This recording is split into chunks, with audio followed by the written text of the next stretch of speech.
preoccupazione per i turisti, una vera piaga per la Basilica di San Marco e la piazza stessa.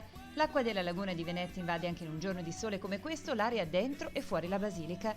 E non è nemmeno la vera acqua alta che scatta con una marea di 80 centimetri. Qui si allaga anche a 62 e succede 200 giorni all'anno, perché questo è il punto più basso della città. Come vede però ci sono delle disgregazioni dei marmi che ancora reggono, dopo dovranno essere sostituiti. Si può arrivare fino a qui, quindi come vede ci sono dei processi di disgregazione del marmo che sono accelerati dall'acqua salata. Nemmeno il MOSE, sistema di paratie mobili unico al mondo che sarà operativo nel 2018, costato 6 miliardi di euro, riuscirà a fermare questi allagamenti.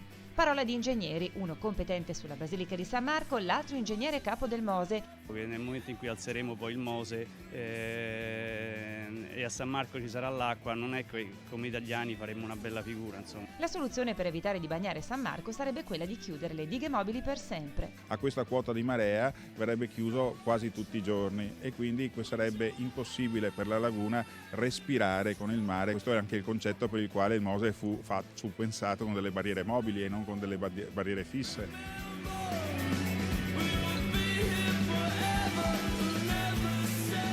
24 anni fa, però, c'era un progetto finanziato dallo Stato che prevedeva l'impermeabilizzazione della piazza all'interno del cosiddetto sistema MOSE, il piano generale di interventi per Venezia. Costo finale 50 milioni di euro stracciati nel 2003 e mai riproposti dal Consorzio Venezia Nuova, il concessionario del Ministero delle Infrastrutture e dei Trasporti per la realizzazione degli interventi per la salvaguardia di Venezia e della laguna veneta. È un problema, di degrado delle strutture marmoree che sono attaccate, di quello che sta dietro le strutture marmoree, con il rischio di perdere le testimonianze storiche dei marmi che sono attualmente in questo posto da circa 1000 anni.